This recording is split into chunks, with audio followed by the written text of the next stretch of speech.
day to you, Miss Christine Marie Daniel. My name is Ana Marie Inasole. And I'm Ray Camille Malalayon. And I'm Evangeline Siridor. And we are here to demonstrate the measurements of dry and liquid ingredients accurately. So as we all know that there are a lot of reasons why we need to do that. And aside from that is, one of the reasons is accurate measurements can help us manage the usage of ingredients. And aside from that, accurate measurements too can help us prevent the waste of ingredients. So now, let's start the demonstration by presenting the tools and ingredients. Welcome to our triad demonstration. Today, we are diving into the proper of measuring dry and liquid ingredients accurately. Whether you're a professional or not, precise measurements are the foundation of successful baking. So here are the ingredients and the tools that we need. First, one is flour. Next is sugar. Next is salt. And then oil. And then the margarine. And lastly, the water. So let's move forward to the tools or the equipments that we need to use. We have the measuring cup and spoon, a knife, which is an alternative tool for the spatula to level off the specific ingredients, the bowl and plates, and lastly, the strainer to filter the ingredients. And now, we are all set to demonstrate the measuring of the dry and liquid ingredients accurately. So let's get started. The first ingredient that we need to measure is flour. It is a dry ingredient and it is the primary ingredient and a fine powder made by grinding wheat kernels. It is the main component of foods such as bread, crackers, pasta, tortillas, cakes, cookies, and pastries. The first step is to get the strainer and bowl. Sift the flour by using the strainer.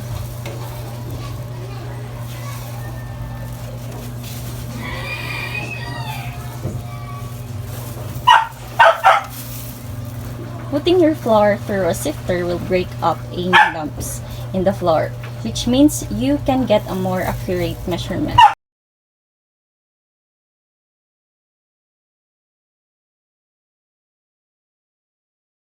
Again, putting your flour through a sifter will break up any lumps in the flour, which means you can get a more accurate measurement.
The second step is fill the flour to a measuring cup till it overflows.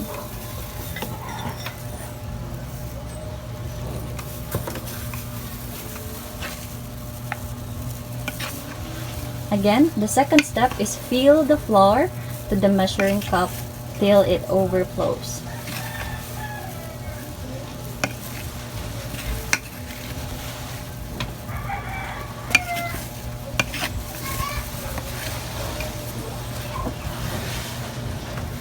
And the third step is do not shake.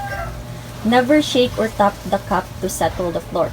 Measuring is not a contest to see how much flour you can stuff into your cup. Just sweep it level with a straight edge. And lastly, level it using the back of the knife. This makes sure that the measurement is accurate.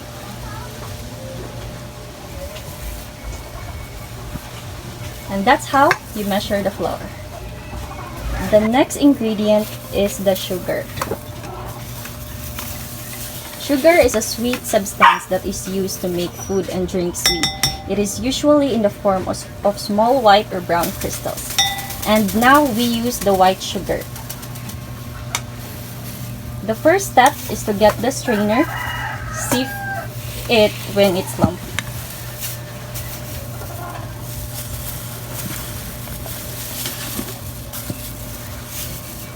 Sugar can sometimes have lumps or clumps. Sifting breaks up these lumps, ensuring a smooth and busts up any clumping present and aerates the dry ingredients.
The second step is fill or scoop the sugar using the measuring cup carefully.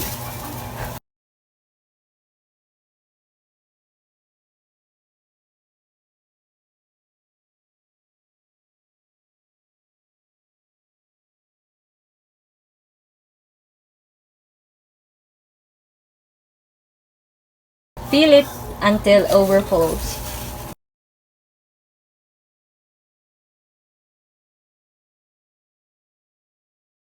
Lastly, level it using the back of the knife. Like the flour and the salt, this is also make sure that the measurement is accurate. And this is how you measure the sugar or the white sugar. Let's move forward to the dry ingredient, which is the salt. Salt is an ionic compound that contains a cation or the base and an anion or an acid. The first step is to get the salt and put it in the bowl.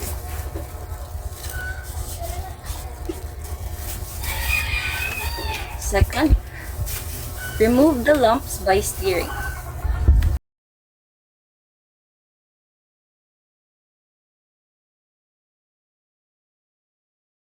The third step is to get the measuring spoon and fill it until it overflows.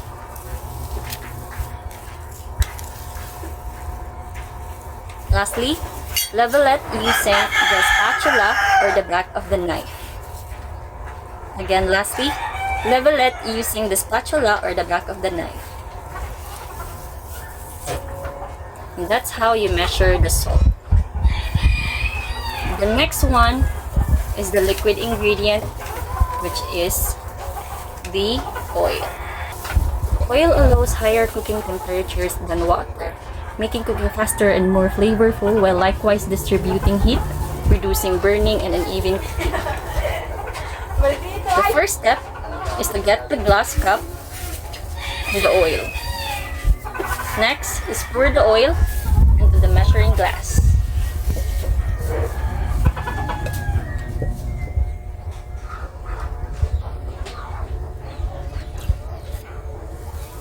And then check if it's in the right measuring mark. And do not leave.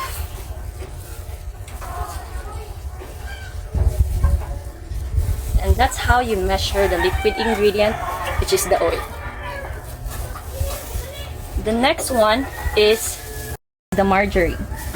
It is a fat used widely as an ingredient or a spread that resembles butter, but it is a common butter substitute. The first step is to get the measuring spoon and the margarine. Next, fill the measuring spoon with the margarine. Then press it until measuring spoon is full.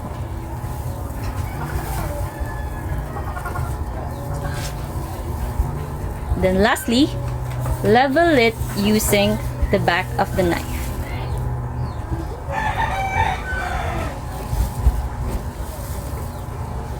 And that's how you measure the margarine. And last but not the least is the water.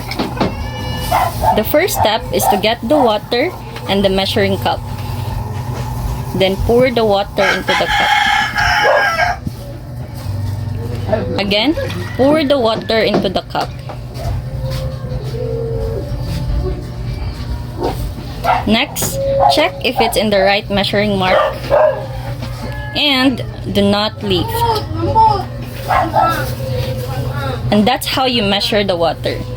Now that you already know the importance and why is the dry and liquid ingredients is needed to measure accurately, and you also get the knowledge on what's the proper way of measuring it.